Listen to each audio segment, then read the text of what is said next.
So, as I mentioned in the final episode of my retarder video, I had to cover off the step. And you notice there's no motor in there. And the cable's dangling down. And the step is currently out.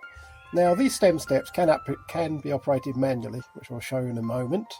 But when I bought this van, I noticed that the chain from the motor to the step was damaged, and I'll show you that in a moment. But I decided to repair it. It was pretty obvious how the motor came off, a few bolts, but I couldn't work out how to get the chain off. And in the end I thought you had to take the step out in entirety, and then decided no, maybe not. The cover of the step's held on by 6 pot rivets. 2 of them are already gone. These used to rattle like mad, so I put some bolts in it. But on removing the pot rivets, that is where the chain connects to, and it was just held on with a standard bicycle chain type link. Also, with the motor removed, the step just pushes in and out, and this crude lever here, which you can operate from underneath, allows you to lock the step shut even if the motor fails or the chain breaks. That's quite a convenient little feature. So even if the motor packed up, I could still use this step as and when necessary. And it actually latches into the side. Where is it? There. So that little semicircle there, it just latches into that. Right, so put my piece of metal back.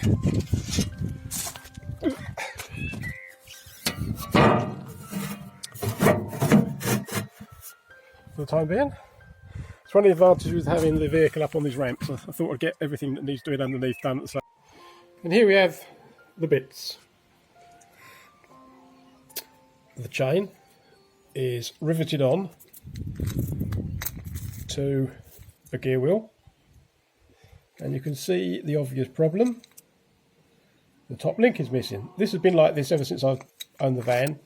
It's literally hanging there on a very, very loose rivet. So for a massive 90 pence, I've ordered another split link, connecting link, same style as that one there, and I will repair the chain with that. It's a stainless steel chain, it's fine, just needs oiling.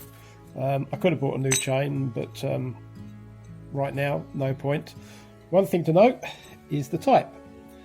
It's a 3/8 on its chain. It says 3/8-29ch. I don't know whether the 29 means 29 centimetres, but that is longer than 29 centimetres.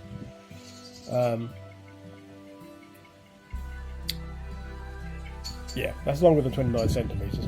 But this is a standard 3/8 pitch chain, otherwise known as a 06B.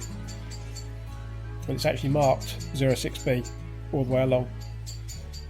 So I was able to get a link, as I said, from eBay without any trouble at all. It's not a standard bicycle chain. I don't think bicycle shops sell this type of chain. It's more like a machine chain.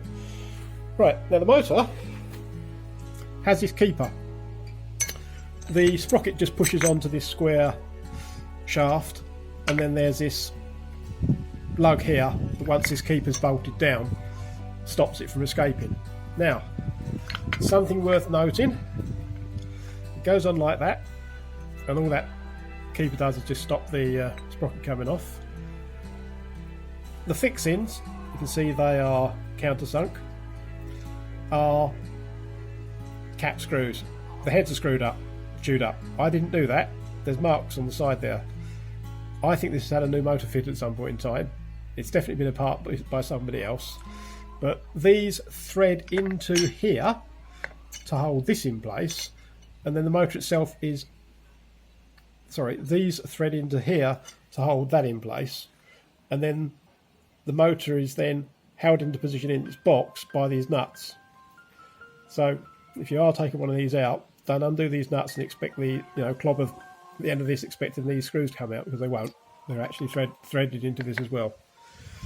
So when my keeper turns up, I will grind off this failed link, give it a damn good oiling, because there's no harm in oiling it. Put it all back together, and that'll be yet another job sorted out on the van over there.